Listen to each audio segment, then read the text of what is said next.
حضرت یوشع بن نون کہتے ہیں حضور مجھ سے ایک بھول ہو گئی۔ کیا بھول ہو گئی؟ کہا جس جگہ ہم نے قیام کیا تھا نا، جس جگہ ہم آرام کر رہے تھے حضور وہاں ایک عجیب واقعہ پیش آیا تھا۔ کہا کیا واقعہ پیش آیا؟ کہا یہ واقعہ پیش آیا کہ ہم جو مچھلیاں بھون کر لائے تھے وہ مچھلیاں اچانک نکلی اور اس دریا میں کود کے چلی گئی، وہ زندہ ہو گئی تھی۔ حضرت موسیٰ علیہ السلام نے فرمایا یوشع بن نون واپس چلو، ہمیں تو اسی جگہ کی تلاش تھی جہاں مچھلیاں، بھنی ہوئی مچھلیاں، مردہ مچھلیاں زندہ ہو گئی، ہمیں تو اسی جگہ کی تلاش ہے۔ الٹے پاؤں واپس آئے۔ حضرت موسیٰ علیہ السلام سمجھ گئے کہ اللہ کا وہ بندہ جس کی ہم تلاش میں نکلے ہیں وہ اسی جگہ ہوگا جہاں پر مردوں کو زندگی مل رہی ہے، مردوں کو زندگی مل رہی ہے، وہ وہیں ہوگا عزیزان ملت اسلامیہ جہاں پر اللہ کا وہ بندہ یعنی بنی اسرائیل کا ولی رہتا ہے۔ وہاں جب وہ سانس لیتا ہے، حضرت خضر نے نہیں کہا تھا کہ مچھلیوں تم زندہ ہو جاؤ، حضرت موسیٰ نے نہیں کہا تھا اے مچھلیوں تم زندہ ہو جاؤ، یوشع بن نون نے نہیں کہا تھا اے مچھلیوں تم زندہ ہو جاؤ، وہ تو گزر گئے تھے عزیزان ملت اسلامیہ، مگر وہاں حضرت خضر آس پاس رہا کرتے تھے۔ حضرت خضر سانس لیتے تھے۔ عزیزان ملت اسلامیہ ذرا توجہ دیجئے، اللہ کا ولی زبان سے نہ بھی کہے تو جن ہواؤں میں وہ سانس لیتا ہے، جن فضاؤں میں وہ رہتا ہے، اللہ ان فضاؤں کو ان سانسوں کی برکت سے یہ برکت دے دیتا ہے، یہ طاقت دیتا ہے کہ مردوں کو زندگی مل جاتی ہے۔ اور جہاں پر مردوں کو زندگی ملتی ہے حضرت موسیٰ اندازہ لگا لیتے ہیں کہ یہی اللہ کا ولی ہوگا۔ حضرات واپس آئے، وہاں دو دریا مل رہے تھے۔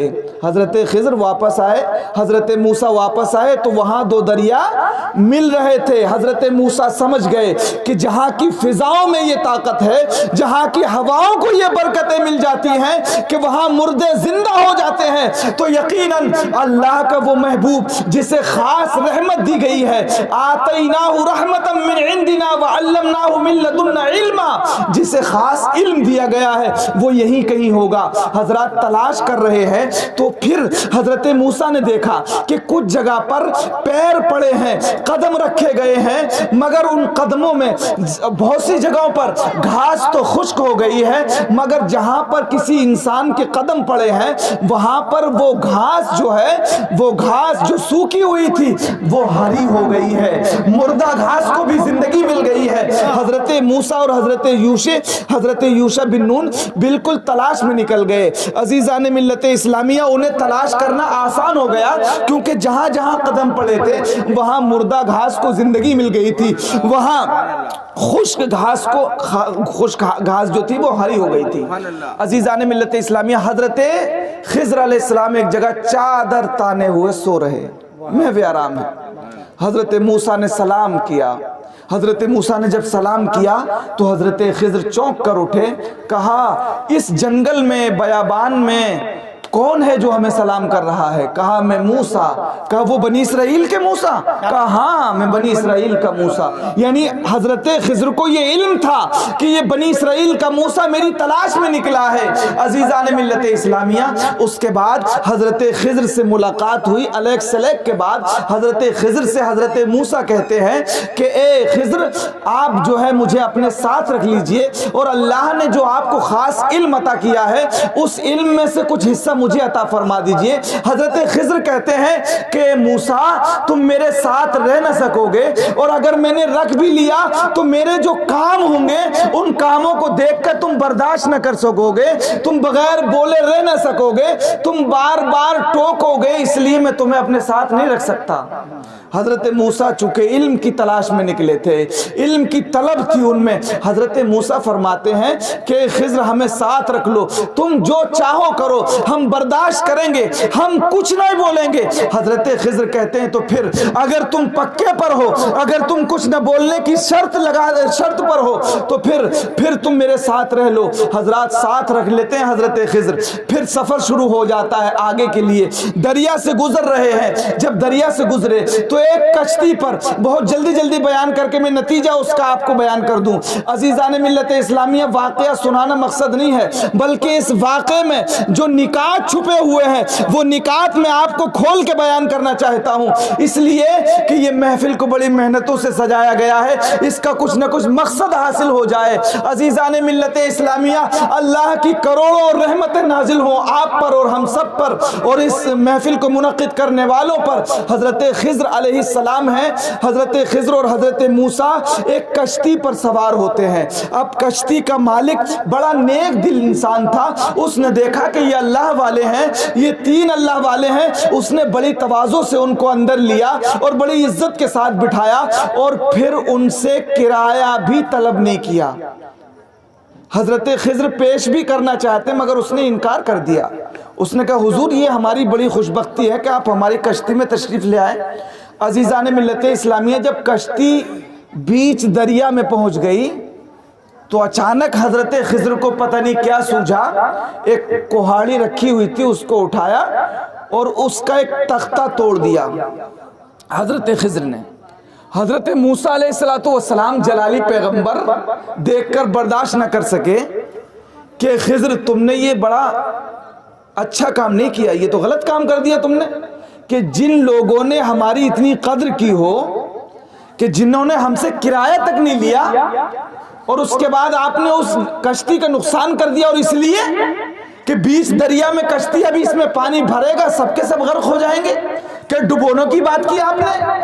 تو حضرت خضر کہتے ہیں قال الم اقل لک انک لن تستطیع معی صبرا، اے موسیٰ میں نے کہا نہیں تھا، تم سے پہلے نہیں کہا تھا میں نے کہ تم صبر نہیں کر سکو گے؟ حضرت خضر کی بات سن کر حضرت موسیٰ خاموش ہو گئے، کہا کہ اس بار مجھے معاف کر دیں، آئندہ نہیں بولوں گا، آپ کے معاملات میں دخل نہیں دوں گا۔ کشتی سے دریا پار کر دیا، دریا پار کرنے کے بعد جب دوسرے کنارے پہنچے اور بستی کی طرف بڑھے تو بستی میں جیسے ہی داخل ہوئے تو وہاں بستی کے کچھ بچے کھیل رہے تھے۔ ایک بچہ بہت حسین و جمیل، خوبصورت بچہ، بڑا فصیح اللسان، بولتا تھا تو ایسا لگتا تھا کہ اس کی باتیں سنتے رہو، دیکھنے میں اسے ایسا لگتا تھا کہ دیکھتے رہو، اتنا خوبصورت بچہ۔ حضرت خضر آگے بڑھے اور اس بچے کی گردن کو مروڑا اور اسے قتل کر دیا۔ اللہ اکبر، قتل کر دیا، کتنا بڑا حادثہ ہو گیا۔ جلالی پیغمبر حضرت خضر حضرت موسیٰ علیہ السلام برداشت نہ کر سکے اور پھر کہنے لگے اے موسیٰ تم نے کیا کیا؟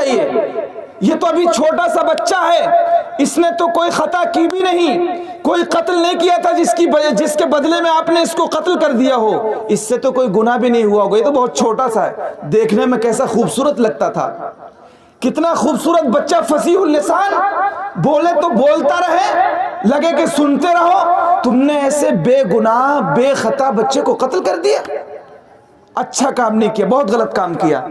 حضرت موسیٰ چونکہ برداشت نہیں کر سکتے تھے، حضرت موسیٰ کے نزدیک جب یہ غلط کام نظر آیا تو آپ نے ٹوک دیا۔ پھر حضرت خضر کہتے ہیں قال الم اقل لک انک لن تستطیع معی صبرا، میں نے نہیں کہا تھا تم سے، میں نے نہیں کہا تھا کہ تم صبر نہیں کر سکو گے؟ موسیٰ میری باتوں کو دیکھ کر تم صبر نہ کر سکو گے۔ حضرت موسیٰ کہتے ہیں اچھا حضور ایک بار معاف کر دیجئے، اب پھر نہیں کہوں گا، اب نہیں ٹوکوں گا، آپ جو چاہیں کریے، میں کچھ نہیں کہوں گا۔ اب جب اس بستی میں داخل ہوئے تو خیال تھا جیسے کشتی والوں نے بڑی آؤ بھگت کی تھی، تو خیال تھا کہ یہ لوگ بھی عزت سے پیش آئیں گے، مگر انہوں نے نہ آپ کی کوئی عزت کی، نہ کسی نے کوئی کھانا پیش کیا، کوئی تواضع نہیں، کچھ نہیں۔ حضرت خضر اور حضرت موسیٰ اور حضرت یوشع بن نون واپس آئے ادھر سے تو دیکھا کہ ایک دیوار جھکی ہوئی ہے اور بالکل گری جا رہی ہے۔ حضرت خضر نے ہاتھ لگایا لوگ کہتے ہیں کہ اللہ کے ولی کچھ نہیں کر سکتے. حضرت خضر نے ہاتھ لگایا اور وہ ٹیڑھی دیوار کو سیدھا کر دیا. گر رہی تھی بالکل بالکل گر رہی تھی. گرتی ہوئی دیوار کو حضرت خضر سیدھا کر دیتے ہیں. حضرت موسیٰ علیہ السلام کو پھر غصہ آ گیا. حضرت موسیٰ علیہ السلام نے فرمایا کہ آپ نے پھر یہ کیا کیا؟ ان بستی والوں پر ایسی مہربانی جنہوں نے ہمیں کھانے کو بھی نہیں پوچھا. اگر کرنا ہی تھا تو اگر کرتے تو اجرت لے لیتے, ہمارے سفر کے کام آ جاتی. عزیزان ملت اسلامیہ, حضرت خضر علیہ السلام نے فرمایا قال الم اقل لک انک لن تستطیع معی صبرا, میں نے تم سے کہا نہیں تھا اے موسیٰ تم میرے ان کاموں کو دیکھ کر برداشت نہ کر سکو گے, تم صبر نہ کر سکو گے.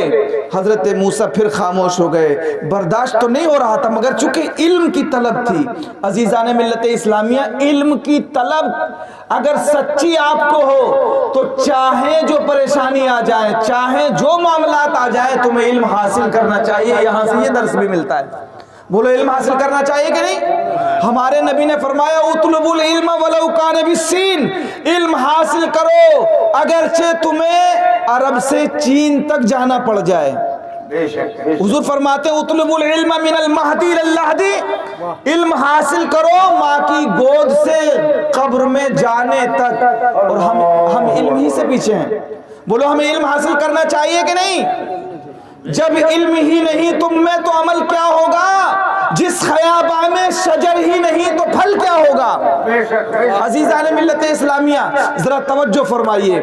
حضرت موسیٰ علیہ السلام سے حضرت خضر کہتے ہیں موسیٰ اب ہمارے اور تمہارے راستے جدا ہو جائیں گے, اب میں تمہیں ہرگز ساتھ نہیں رکھ سکتا, میں تمہارے ساتھ نہیں رہ سکتا. حضرت موسیٰ علیہ السلام سے حضرت خضر فرماتے ہیں, آپ کی توجہ ہے, بات سمجھ میں آ رہی ہے آپ کی نہیں؟ آپ کی بات سمجھ میں آ رہی ہے؟ زیادہ گاڑی گفتگو تو نہیں ہو رہی ہے, میں بالکل آپ کے انداز میں بول رہا ہوں تاکہ آسانی سے آپ کو سمجھ میں آ جائے. خطابت کے جوہر دکھانے کے لیے بہت سے جلسے ہوتے ہیں مگر میں آپ کو سادہ زبان میں بتا رہا ہوں. بات سمجھ میں آ رہی ہے؟ حضرت موسیٰ علیہ السلام سے حضرت خضر کہتے ہیں کہ اب چونکہ ہمارے راستے جدا ہو رہے ہیں, اب میں اس سے زیادہ آپ کو اپنے ساتھ نہیں رکھ سکتا, لیکن آپ کو میں اس کی حکمتیں بتائے دیتا ہوں کہ میں نے اس کشتی کو توڑا کیوں اور اس بچے کو مارا کیوں اور اس دیوار کو سیدھا کیوں کیا. بولو بتاؤ, سوئیں گے تو نہیں؟ دیر تو نہیں ہو رہی ہے زیادہ آپ کو؟ تاخیر تو نہیں ہو رہی ہے؟ اب حکمت سنو. حضرت یہ قرآن پاک میں ہے, میں تو یہ اپنے انداز میں بیان کر رہا ہوں, ورنہ آپ اگر اس کو ترجمے میں آپ پڑھیں گے تو پورا ایسے ہی واقعہ آپ کو قرآن پاک میں موجود ملے گا. میں تو مفہوم بیان کر رہا ہوں, میں صرف مفہوم بیان کر رہا ہوں تاکہ سمجھنے میں آسانی ہو جائے. قرآن پاک کی سورہ کہف جب پڑھیں گے تو یہ واقعہ اسی طرح سے موجود ہے. عزیزان ملت اسلامیہ, حضرت خضر کہتے ہیں اے موسیٰ کشتی والوں نے ہمارے ساتھ بڑی مہربانی کی کہ انہوں نے ہم سے کرایہ تک نہیں لیا, تو ان کا احسان کا بدلہ احسان سے دینا چاہیے تھا کہ نہیں؟ حضرت موسیٰ کہتے ہیں مگر آپ نے دیا کہاں, آپ نے تو کشتی کو توڑ دیا. احسان کا بدلہ تو احسان ہی سے ہونا چاہیے, مگر آپ نے تو کشتی کو نقص والا بنا دیا. کہ موسیٰ دراصل میں نے احسان ہی کیا. وہ غریب مزدور کی کشتی تھی اور اس کشتی کو, خوبصورت کشتی کو, ایک بادشاہ جو اچھی کشتی دیکھتا تھا وہ غصب کرنے کے ارادے سے کشتیاں تلاش کرتا ہوا پیچھے پیچھے آ رہا تھا, اور وہ نقص والی کشتی کو نہیں لیتا تھا. جو صحیح سلامت کشتی ہوتی ان کو چھین لیتا تھا. لہٰذا میں نے توڑ اس لیے دیا تاکہ ان میں نقص پیدا ہو جائے. یہ نقص تو صحیح ہو جائے گا مگر یہ کشتی بچ جائے گی. ان غریبوں کے کھانے کمانے کا جو سہارا چھیننے والا تھا میں نے اسے بچا لیا. تو بولو یہ میں نے ان پر احسان کیا کہ نہیں؟ اور اگر مجھے ڈبونا مقصد ہوتا, اگر وہ ڈوبتی تو کشتی ڈوب جاتی, مگر میں جانتا تھا کہ اللہ اپنے بندوں پر رحمت فرماتا ہے. کشتی تختہ ہٹنے کے بعد بھی نہیں ڈوبی. اس کا مطلب یہ ہے کہ میں نے نقصان پہنچانے کے لیے نہیں بلکہ ان کو فائدہ پہنچانے کے لیے توڑا تھا. بولو یہ حکمت اچھی تھی کہ نہیں؟ اللہ کے ولی کسی کو نقصان نہیں پہنچاتے ہیں، اللہ کے ولی کسی کو نقصان نہیں پہنچاتے، اللہ کے ولیوں سے تو فائدہ ہوتا ہے، یہاں بھی فائدہ ہوتا ہے اور وہاں بھی کیونکہ سارے رشتے منقطع ہو جائیں گے۔ مگر یتیموں کی دیوار تھی، ان کا والد انتقال کر گیا تھا اور اپنی زندگی کا کمایا ہوا جو مال و متاع تھا اس دیوار کی بنیاد میں رکھ گیا تھا۔ اگر یہ دیوار گر جاتی تو اس کا جو مال و متاع تھا وہ بستی والے ان سے چھین لیتے اور وہ بچے محروم ہو جاتے۔ میں نے اس کو سیدھا اس لیے کر دیا اور میں نے ان پر یہ رحمت کی۔ حضرات یہاں علم لدنی بھی ہے، علم بھی ہے اور رحمت بھی ہے کہ علم تو یہ ہے کہ کون تھا کون نہیں تھا یہ حضرت خضر بتا رہے ہیں، کس کی دیوار ہے، یتیم کی ہے یا پھر کسی صحیح سالم انسان کی ہے، یہ خضر بتا رہے ہیں۔ عزیزان ملت اسلامیہ، حضرت خضر کہتے ہیں کہ سیدھی اس لیے کر دی کہ جب یہ جوان ہو جائیں گے اور پھر یہ دیوار کو توڑیں گے تو ان کا مال انہی کے قبضے میں رہے گا، ان یتیموں کے ساتھ کوئی ناحق ظلم نہ کر سکے گا۔ عزیزان ملت اسلامیہ، اب یہاں بات رک کر میں آپ کو بتانا یہ چاہتا ہوں، یہ بنی اسرائیل کے ولی کا عالم ہے۔ کس کا عالم ہے؟ بنی اسرائیل کے ولی کا یہ عالم ہے۔ یہی خضر حضرت غوث اعظم رضی اللہ تعالی عنہ جب خطاب فرما رہے تھے، حضرت غوث اعظم خطاب فرما رہے تھے تو آپ کی توجہ مجمع کی طرف تھی، حضرت خضر جو ہیں وہ مجمع کی طرف سے گزرے۔ یہاں پر ایک بات اور بتا دوں، بہت سے لوگ شاید اپنی لا علمی کی وجہ سے وہ یہ سمجھتے ہیں کہ غوث اعظم کا زمانہ کہاں اور حضرت خضر کا زمانہ کہاں، وہ ان کو علم نہیں ہے اس بات کا۔ جب ان کو علم کی رسائی وہاں تک پہنچ جائیں گے تو سمجھ جائیں گے حضرت خضر یقیناً حضرت موسیٰ کے زمانے کے ولی ہیں۔ کہاں کے؟ کب کے؟ حضرت موسیٰ کے۔ مگر ان کو اللہ تبارک و تعالیٰ نے آب حیات پلا دیا، اب وہ صبح قیامت تک رہیں گے اور ہر پریشان شخص کے پاس وہ پہنچتے ہیں اور ان کی مدد فرماتے ہیں۔ تو انہوں نے اب بھی موجود ہے وہ۔ ایک روایت میں نے پڑھی ہے کہ جب کوئی مصافحہ کرتا ہے، ایمان والے مصافحہ کرتے ہیں آپس میں اور شب برات کی رات ہو، ایک روایت کہیں پڑھی ہے میں نے کہ اس میں صدق دل سے جب کوئی توبہ کر کے اللہ کو راضی کر کے اپنے مسلم بھائیوں سے عداوت دشمنی ختم کر کے جب مصافحہ کرتا ہے تو کبھی کسی کی شکل میں حضرت خضر علیہ السلام بھی مصافحہ کر لیتے ہیں۔ سبحان اللہ، سبحان اللہ۔ بولو بھائیوں سے مصافحہ کرنا چاہیے کہ نہیں؟ کرنا چاہیے، مصافحہ کرنا چاہیے۔ نہ جانے کس کی شکل میں کس اللہ والے سے ملاقات ہو جائے، کس سے مصافحہ ہو جائے۔ عزیزان ملت اسلامیہ، اب بتانا یہ چاہتا ہوں، حضرت خضر ادھر سے گزرتے، حضرت غوث اعظم بیان فرما رہے ہیں جلال میں، حضرت غوث اعظم جلال میں آپ نے ارشاد فرمایا، اے خضر بنی اسرائیل ٹھہر جا، اب خضر محمدی کی بھی سن جا۔ سبحان اللہ۔ غوث اعظم خضر محمدی ہیں، ان کو خضر محمدی کا مقام حاصل ہے۔ اب یہاں پر بس 4-5 منٹ کی گفتگو کر کے اپنی گفتگو ختم کرتا ہوں۔ حضرات کیسے اللہ کے ولی حضرت خضر نے یہ ساری باتیں کیسے بتا دی؟ حضرت خضر جو ولی ہوتا ہے لوح محفوظ پر اس کی نظر ہوتی ہے، کیا ہونے والا ہے وہ جانتا ہے اللہ، ان کو وہ ان کی نگاہ میں وہ بصارت عطا فرماتا ہے، ان کی آنکھوں میں وہ بصارت ہوتی ہے کہ وہ لوح محفوظ کو دیکھتے ہیں، وہ لوگوں کی تقدیر کو پڑھ لیتے ہیں۔ حضرات ایک شخص حضرت شیخ حماد کی بارگاہ میں جاتا ہے۔ یہ حضرت شیخ حماد کون ہیں؟ حضرت غوث اعظم رضی اللہ تعالی عنہ کے مشائخ میں سے ہیں۔ شیخ حماد دباس ان کے مشائخ میں سے حضرت غوث اعظم کی جوانی کا عالم ہے اور حضرت شیخ حماد بڑھاپے کی منزلوں کو پہنچ چکے ہیں. ولایت کا بڑا چرچا ہے حضرت شیخ حماد کا. حضرت شیخ حماد کے پاس ایک تاجر آیا اور وہ اس غرض سے آیا کہ حضور سے اجازت لوں کہ میں سامان تجارت لے کر کہیں جا رہا ہوں. وہ کہتا ہے حضور اجازت مرحمت فرمائیے کہ میں کاروبار کرنے کے لیے جا رہا ہوں, تقریباً 750 درہم کا مال تجارت میرے پاس ہے اور میں آپ سے اجازت لینا چاہتا ہوں. آپ اگر اجازت دیں گے تو چلا جاؤں گا, نہیں اجازت دیں گے تو نہیں جاؤں گا. ہم بھی بزرگوں کے پاس جاتے ہیں, جانا چاہیے, بزرگوں کی بارگاہ میں جانا چاہیے, اجازت لینا چاہیے اچھے لوگوں سے. عزیزان ملت اسلامیہ, اجازت لینے جب گئے تو حضرت شیخ حماد نے تھوڑا توقف فرمایا, خاموشی اختیار کی, پھر آپ نے آسمان کی طرف دیکھا اور پھر فرمایا کہ تم مت جاؤ, تجارت کرنے نہ جاؤ. کہا حضور کیوں؟ کہا تمہارا مال بھی لوٹ لیا جائے گا, تمہارا مال بھی لوٹ لیا اور تمہیں قتل بھی کر دیا جائے گا. یہ کوئی معمولی بات نہیں ہے. شیخ حماد کہہ رہے ہیں, شیخ حماد اللہ کا ولی کہہ رہا ہے. تو اس نے تو تیاری پہلے کر لی تھی اور سوچ رکھا تھا اگر اجازت دیں گے میرے حق میں فیصلہ ہوگا, اگر میرے حق میں فیصلہ ہوگا تو ٹھیک ہے, ورنہ بھائی دیکھا جائے گا, رسک لیا جائے گا. سارے زمانے میں ہر طرح کے لوگ ہوتے ہیں. بعض تو ہوتا ہے جب حضرت نے فرما دیا تو نہیں جاؤں گا, مگر بعض لوگ ہوتے ہیں, کچھ لوگ چالاک ہوتے ہیں, کچھ ضرورت سے زیادہ بھی چالاک ہوتے ہیں.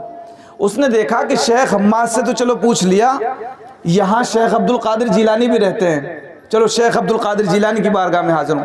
وہ گیا تو اتفاق سے جب وہ گیا تو حضرت سیدنا شیخ عبد القادر جیلانی غوث اعظم مصروف تھے, وزی تھے. آپ واعظ و نصیحت فرما رہے تھے. اس نے بھی موقع غنیمت جانا کہ آپ وزی ہیں, آپ جو ہے میری طرف پوری توجہ تو نہیں فرمائیں گے, اس لیے کہ آپ نصیحت فرما رہے ہیں, آپ خطاب فرما رہے ہیں, آپ واعظ فرما رہے ہیں, لہٰذا موقع غنیمت جانا.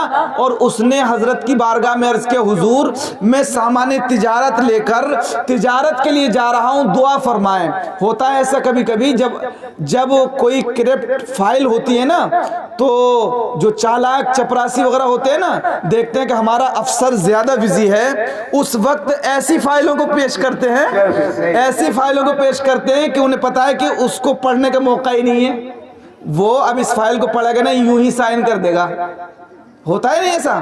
یہ دیکھتے ہیں کبھی افسر اب اٹھنے والا ہے اور اسے پتا ہے کہ اب یہ رکے گا نہیں, ٹائم اس کا پورا ہوگا, گھڑی دیکھا اب اٹھنے والا ہے, کہا سر ذرا اس فائل پہ بھی سائن کر دیے, بس ذرا سا کام ہے, کوئی ایسی بات نہیں ہے. تو وہ چونکہ مصروف تھا اس نے سائن مار دیے. ایسی فائلوں کو ایسے موقع پر, اسی طرح اس نے بھی موقع غنیمت جانا.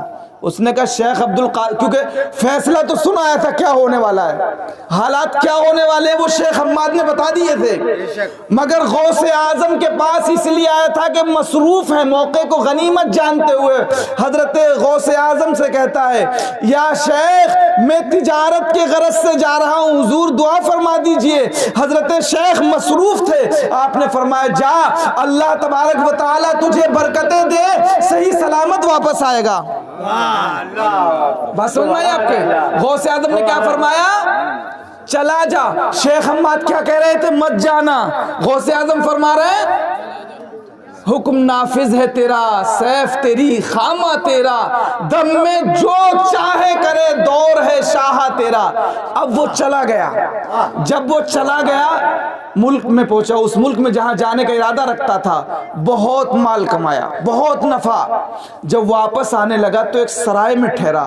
جب سرائے میں ٹھہرا اور پریشان تھا کہ نہ جانے کب کیا حادثہ ہو جائے, کیونکہ شیخ حماد کی بات سے وہ ڈرا ہوا تو تھا, مگر ادھر یقین کی روشنی غوث اعظم کی زبان سے نکل گئی تھی, اس لیے ارادہ بھی تھا, یقین بھی ہو رہا تھا, مگر خوف اور اس کا ماحول تھا. کبھی حضرت شیخ حماد کا قول یاد آتا اور کبھی غوث اعظم کی زبان یاد آتی. بڑا پریشان تھا. آخر کار اسی پریشانی باہم کشمکش میں سو جاتا ہے. جب نیند کا غلبہ ہوا تو اچانک کیا دیکھتا ہے کہ ڈاکوؤں نے آ کر اس کے قافلے پر حملہ کر دیا. ڈاکوؤں نے آ کر اس کے قافلے پہ حملہ کر دیا، تمام مال و اسباب چھین لیا، اس کا نمبر بھی آیا، اس سے بھی تمام مال و اسباب چھین لیا، اور بالآخر ایک ڈاکو آگے بڑھا، تلوار لے کر اس کی گردن پر تلوار رکھ کے چلانا ہی چاہتا تھا کہ یہ چیخا، جیسے ہی اس کی چیخ نکلی فوراً آنکھ کھل گئی۔ جب آنکھ کھلی تو ایک دم سٹ پٹا کے اٹھا کہ ارے چلو خواب کی بات تھی، معاملہ سب ٹھیک ہے، قافلے والے بھی لیٹے ہوئے اور مال دیکھا ٹٹول کے وہ بھی محفوظ ہے، کہہ رہے خواب کی بات تھی کوئی بات نہیں، مگر جو تلوار رکھی تھی اس کا درد اپنے وجود پر محسوس کر رہا تھا، محسوس کر رہا تھا۔ خیر تھوڑی دیر میں جب مکمل ہوش آیا اور لوگ بھی اٹھے، قافلہ رواں ہوا، بغداد پہنچے۔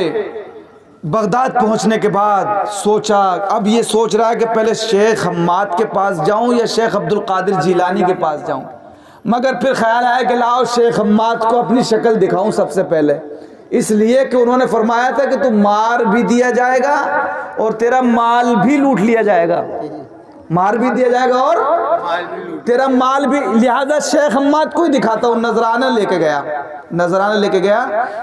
یہ شروع سے طریقہ رہا ہے بزرگوں کی بارگاہ میں نذرانہ پیش کرنا، امام صاحب کی بلا کی بارگاہ میں نذرانہ پیش کر دو، نئی بات نہیں ہے، یہ پہلے سے چلا رہا ہے۔ اچھا نذرانے کی بھی ایک لوجک ہے، ہمارے بزرگوں کے پاس جو لوگ نذرانے پیش کرتے اس میں بھی ایک حکمت تھی۔ حکمت یہ تھی کہ وہ نیک دل لوگ ہوتے تھے، لوگ اپنے شیخ کے پاس جاتے تو اپنی پریشانیاں بیان کرتے، لوگ اپنے بھائیوں سے چھپاتے ہیں، کئی بار پریشان ہوتے ہیں نا، بھائیوں سے چھپاتے ہیں کہ مذاق بنائے گا، پڑوسیوں کو نہیں بتاتے ہیں، رشتہ داروں کو نہیں بتاتے ہیں کہ یہ خوش ہو جائے گا۔ آج ہمارا حال یہ ہے کہ ہم رشتہ دار کی پریشانی میں مدد کرنے کے بجائے اس کی پریشانی سے خوش ہوتے ہیں، بولے ہوتا ہے کہ نہیں؟ ہوتا ہے کہ نہیں؟ بھائی بھی کئی مرتبہ مذاق بناتا ہے عزیزان ملت اسلامیہ، تو لوگ اپنے مرشد کی بارگاہ میں اپنے دکھڑے رو دیتے، تو مرشد کو پتا ہوتا کہ کون کتنا پریشان ہے، امیر ان کی بارگاہ میں نذرانہ پیش کرتے اور ان کے پاس جو مال و اسباب نذرانے کی شکل میں آتا تو وہ جو پریشان لوگ ان کے پاس آتے وہ ادھر بڑھا دیا کرتے تھے۔ یہ طریقہ تھا، یہ لوجک تھی، مگر آج نہ ایسے مشائخ موجود ہیں نہ ایسے مرید موجود ہیں۔ عزیزان ملت اسلامیہ، اب جب حضرت شیخ، ذرا درود پاک پڑھیے ذرا بلند و باز سے، زور سے پڑھیے ذرا، اللہم صلی علی سیدنا و مولانا محمد وبارک وسلم، صلاۃ و سلام علیک یا رسول اللہ، صلاۃ و سلام علیک یا نبی اللہ وعلی آلک و اصحابک یا شفیعنا عند اللہ صلی اللہ تعالی علیہ وسلم۔ حضرت شیخ حماد کی خدمت میں نذرانہ لے کر حاضر ہوا تو حضرت شیخ نے فرمایا کہ نہیں، پہلے تم میرے پاس آئے ہو، میرے پاس نہیں بلکہ شیخ عبد القادر جیلانی کے پاس جاؤ۔ کہا حضور کیا بات، میں تو حضور آپ ہی کے پاس، میں صحیح سلامت آ گیا ہوں حضور، مال و اسباب میں بڑے برکتیں ہوئی ہیں۔ کہا میں نے جو کچھ کہا تھا وہ لوہے محفوظ پر دیکھ کر کہا تھا، تیرے ساتھ ہونے والا تو یہی تھا، جو میں نے بتایا تھا یہی ہونے والا تھا، مگر عبد القادر جیلانی کی زبان سے نکل گیا ہے، بے ارادی طور پر نکل گیا، مگر وہ اللہ تبارک و تعالی نے ایسے مقام پر ان کو فائز کر دیا ہے، وہ امر کے مقام پر ہیں کہ جو زبان سے کہہ دیتے ہیں وہ ہو جاتا ہے، لہٰذا ہوا تو تیرے ساتھ مگر وہ سارا معاملہ جو تیرا بیداری میں ہونے والا تھا وہ خواب میں ہو گیا۔ اسی لیے امام اہل سنت کہتے ہیں حکم نافذ ہے تیرا، سیف تیری، خامہ تیرا، دم میں جو چاہے کرے، دور ہے شاہ تیرا۔ اللہ تبارک و تعالی نے غوث اعظم کو وہ مقام عطا فرمایا ہے۔ حضرات معلوم ہوا جب بنی اسرائیل کے خضر کو یہ مقام دیا گیا، ان کو یہ علم دیا گیا، ان کو یہ طاقت دی گئی، تو پھر خضر محمدی یعنی شیخ عبد القادر جیلانی کی طاقت کا عالم کیا ہوگا۔ حضرات قرآن فرماتا ہے کنتم خیر امت اخرجت للناس، تم بہترین امت ہو ان امتوں میں جو تم سے پہلے امتیں اس دنیا میں آئیں، ان سے بہترین امت ہو۔ اب بہترین امت تو جب ہی ہو سکتے ہیں جب اس امت کی یہ امت ان امتوں سے بہتر ہو، یعنی اس کا نبی ہو تو پھر ان امتوں کے نبی سے بہتر ہو، اس کا ولی ہو تو ان کے ولیوں سے بہتر ہو۔ عزیزان ملت اسلامیہ، اور ہم جس امت میں ہیں وہ بنی اسرائیل کے نہ موسیٰ کلیم اللہ کی امت میں ہے، حضرات نہ عیسیٰ روح اللہ کی امت میں ہے، حضرات نہ حضرت نوح نجی اللہ کی امت میں ہے، ہم تو اس نبی کی امت میں ہے جو نبیوں کا بھی نبی ہے، جو رسولوں کا بھی رسول ہے۔ سب سے اعلیٰ و اعلیٰ ہمارا نبی، سب سے بالا و بالا ہمارا نبی، سب چمک والے اجلوں میں چمکا کیے، اندھے شیشوں میں چمکا ہمارا نبی۔ کروں انبیاء سے عرض کیوں مالکو، نبیوں سے پوچھوں کہ اے نبیوں، ہر امتی کے ہر امت کا کوئی نہ کوئی نبی ہے، ہر امت کا نبی ہے۔ حضرت عیسیٰ اپنی امت کے نبی ہیں، حضرت موسیٰ اپنی امت کے نبی ہیں، حضرت نوح اپنی امت کے نبی ہیں، حضرت زکریا اپنی امت کے نبی ہیں، حضرت یحییٰ اپنی امت کے نبی ہیں۔ ہر نبی اپنی امت کا نبی ہے، مگر اے نبیوں کی جماعت ذرا ہمیں یہ بتاؤ کہ تمہارا نبی کون ہے؟ تو جانتے ہو، کروں اعلیٰ حضرت کہتے ہیں کروں عرض انبیاء سے، کروں عرض کیوں مالکو، کیا تمہارا نبی ہے ہمارا نبی؟ کیا تمہارا نبی وہی ہے جو ہمارا نبی ہے؟ سب سے اعلیٰ و اعلیٰ ہمارا نبی، سب سے بالا و بالا ہمارا نبی، خلق سے اولیاء، اولیاء سے رسول اور رسولوں میں اعلیٰ ہمارا نبی۔ اب جب سب نبیوں میں اعلیٰ ہے یہ نبی تو اس کا ولی بھی سب ولیوں میں اعلیٰ ہے۔ اسی لیے اعلیٰ حضرت کہتے ہیں واہ کیا مرتبہ اے غوث ہے بالا تیرا، اونچوں کے سروں سے ہے قدم اعلیٰ تیرا، سر بھلا کوئی کیا جانے کہ ہے اونچا کیسے تیرا، اولیاء ملتے ہیں آنکھیں وہ ہے طلبہ تیرا، اور مٹ گئے مٹتے ہیں مٹ جائیں گے آدھا تیرے، نہ مٹا ہے نہ مٹے گا کبھی چرچا تیرا۔ اللہ تبارک و تعالی ہم سب کو ولیوں کی محبت میں جلائے اور ولیوں کی محبت میں ہمارا حشر فرمائے۔ میں سو جاؤں یا مصطفیٰ کہتے کہتے، کھلے آنکھ صلی علی کہتے کہتے، یہ قصہ لطیف ابھی ناتمام ہے، یہ قصہ لطیف ابھی ناتمام ہے، جو کچھ بیاں ہوا وہ آغاز باب تھا۔ دعا ہے پروردگار سے مولا ابھی اور زندگی دے کہ داستاں ہے ادھوری، ابھی اور زندگی دے کہ داستاں ہے ادھوری، میری موت سے نہ ہوگی کبھی داستان پوری۔ وآخر دعوانا ان الحمدللہ رب العالمین۔ السلام علیکم ورحمۃ اللہ وبرکاتہ۔